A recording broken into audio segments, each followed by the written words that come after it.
एक गांव में जगदीश नाम का धनी सेठ रहा करता था। उसका एक ही बेटा था जो व्यापार के काम से परदेश गया हुआ था। सेठ की बहू एक दिन कुएं पर पानी भरने गई।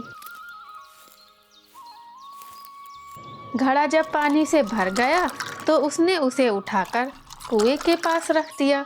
तभी कहीं से 4 राहगीर वहां आ पहुंचे।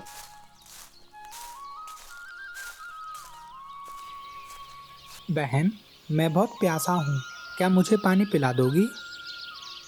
आप कौन हैं? मैं एक यात्री हूँ। यात्री तो संसार में केवल 2 ही होते हैं। आप उन दोनों में से कौन हैं? अगर आपने मेरे इस सवाल का सही जवाब दे दिया तो मैं आपको पानी पिला दूंगी, नहीं तो मैं पानी नहीं पिला पाऊंगी। बेचारा राहगीर उसकी बात का कोई जवाब नहीं दे पाया। बहन, मुझे तो पानी पिला दो।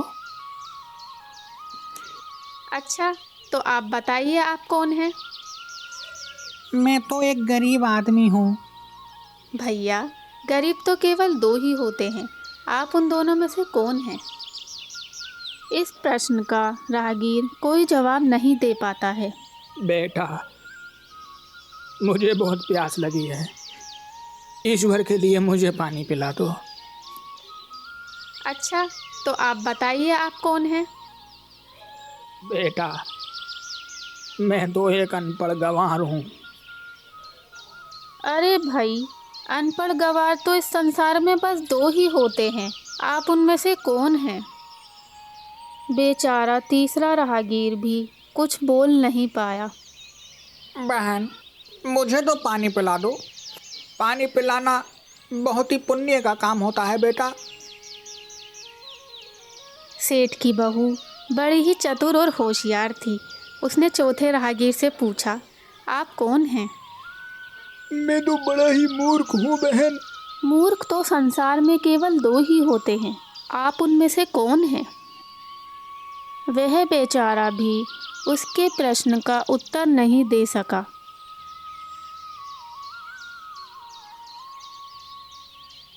चारों पानी पिए बगैर ही वहां से जाने लगे। तो बहू बोली, यहाँ से थोड़ी ही दूर पर मेरा घर है। आप लोग कृपया वहीं चलिए, मैं आप लोगों को पानी पिला दूंगी।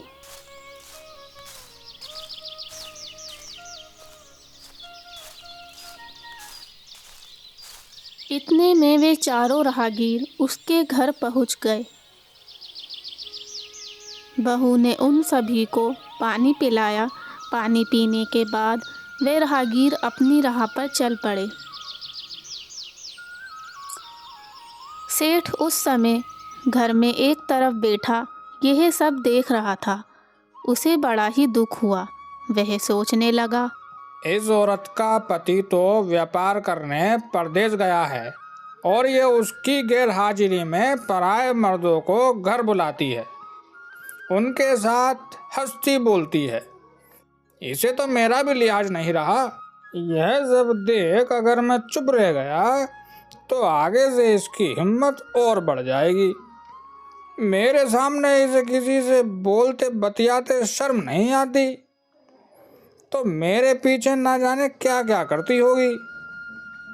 फिर एक बात यह भी है कि बीमारी कोई अपने आप ठीक नहीं होती, उसके लिए वैद्य के पास जाना ही पड़ता है। क्यों ना इसका फैसला राजा पर ही छोड़ दूं। यही सोचता हुआ वह सीधा राजा के पास जा पहुंचा और अपनी परेशानी बताई। राजा जी, मुझे मेरी बहू का आचरण सही नहीं लगता। वो अपने मर्द की गैर मौजूदगी में पराये मर्दों से मिलती है। तुरंत सेठ की बहू को हमारे यहाँ पेश किया जाए। राजा का आदेश सुनकर सिपाही सेठ के घर आ पहुँचे। बहू रानी, आपको राजा ने राजमहल में बुलाया है।